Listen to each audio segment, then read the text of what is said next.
I think about 12, 13% of black boys at the high school level can read at grade level. So this means your future husbands, fathers, leaders in your community are basically illiterate. You have a bunch of illiterate men and illiterate women that are supposed to be leading your community.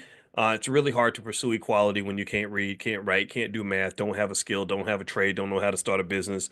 You're going to get slaughtered in the world of economic warfare.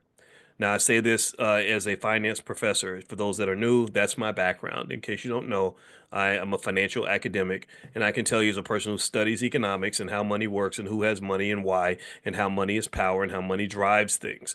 I can tell you that if your young people are not ready for the future, you will get absolutely slaughtered financially. And I think that for Black people, for African Americans, we have to really reconsider who's educating our kids and why are we letting them do that, right?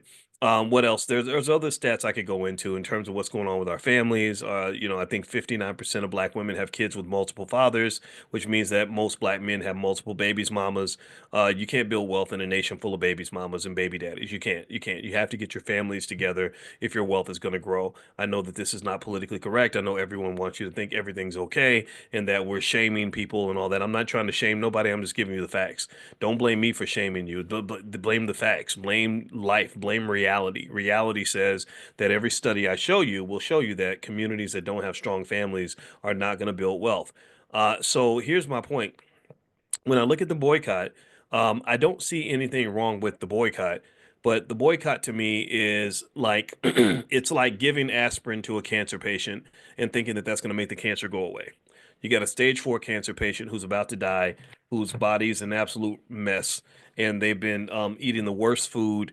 They haven't exercised in 20 years. They smoke 10 packs of cigarettes a day, drink a gallon of whiskey every day, and they come in and you give them an aspirin and you say, take this aspirin, you'll feel better. Or smoke a little bit of crack and that's going to make you feel better. That's not going to heal the patient. The black community in our economics, we are that patient. And I would love to be one of the doctors that helps to heal this.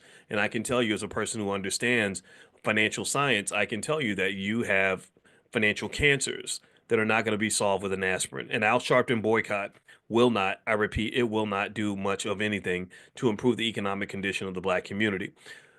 What an Al Sharpton boycott does is basically it fulfills his obligation to to do work on behalf of the Democratic Party to make race into a Democrat Republican thing. They want to occupy racial stuff. They want to occupy the racial issue, right? They want to kind of colonialize it and say, hey, if you are black and you're a Democrat, then you're okay. If you're black and you're Republican, then you're a sellout. If a racist says something bad and he's a Republican, then it's terrible. If a Democrat says something racist, then it's okay because those are our friends. And I just don't agree with that. I think racism is racism, no matter what political affiliation you have. Now, let's talk about this boycott a little bit more deeply, and I want to kind of lay it out for you a little bit in ways to kind of sort of think about this.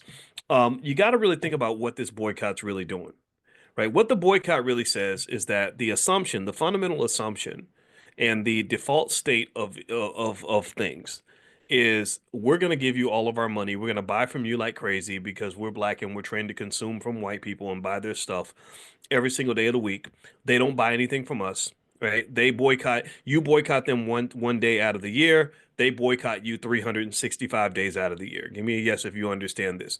That everybody boycotts black owned businesses every single day of the year, including black people.